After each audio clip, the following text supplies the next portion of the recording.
الحمد لله رب العالمين القائل وقل ربي زدني علما والصلاة والسلام على من لا نبي بعد وبعد السلام عليكم ورحمة الله وبركاته.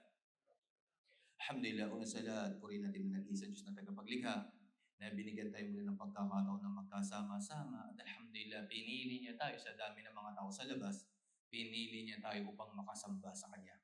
Mga minamahal kong magulang, kapatid sa pananampalatayang Islam, ang pinakamahalaga, especially sa isang mananampalatayang Muslim, ay huwag niyang kalimutan na mag-aral, na mag-aral.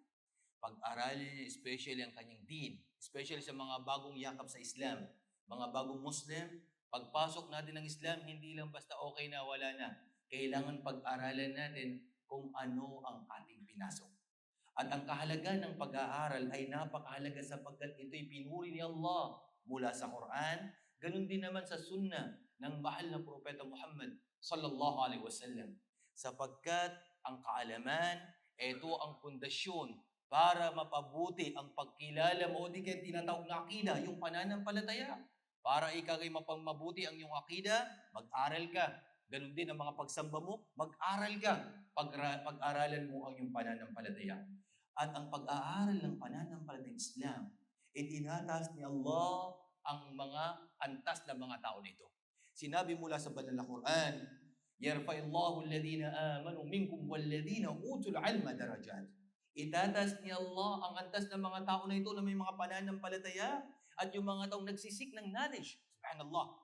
At imagine ang mahal ng Propeta Muhammad sallallahu alaihi wasallam na kung saan dua panalangin niya na laging dagdagan ika ang kanyang kaalaman. Wa qur rabbi zidni ilma, o aking takilang tagapaglikha, o aking Panginoon, dagdagan mo pa, sabi niya, ika ang aking kaalaman. Ang din, ang pag-aaral, especially sa din na ito. At kung ikay nag-aaral, subhanallah, sign, tanda ito na mahal ka ni Allah. May yuridillah bi khaira, yufaqihu fid din.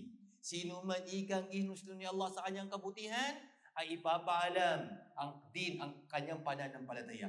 Okay? Ipapabatid sa kanyang pananampalataya. At itong pinaka-easiest way, pinaka-maiksing daan, o pinaka-malapit na daan, patungong paraiso, ang pag-aaral ng din, ang pag-aaral ng Islam. Sa isang hadith na binanggit ng mahal na Propeta Muhammad sallallahu alaihi wasallam, "Man salaka tariqan yaltamisu fihi ilman, sahlallahu bi tariqan ila jannah."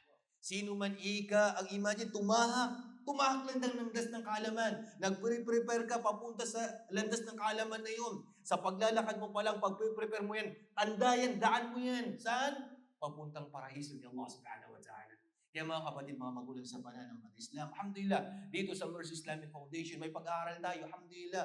Huwag natin sayangin yung mga pagkakataon. Alamin natin ang ating pananampalataya. Mag-aral tayo nang sa ganun ay maging tama ang ating akida, ganun din ang ating mga pagsamba, sapagkat ang pag-aaral ay nur, liwanag, at ang kamangmangan, ito ay kadiliman. Maraming salamat, hanggang dito na lamang. Wa akhiru da'wana anil hamdulillahi rabbil alamin. Assalamualaikum warahmatullahi wabarakatuh.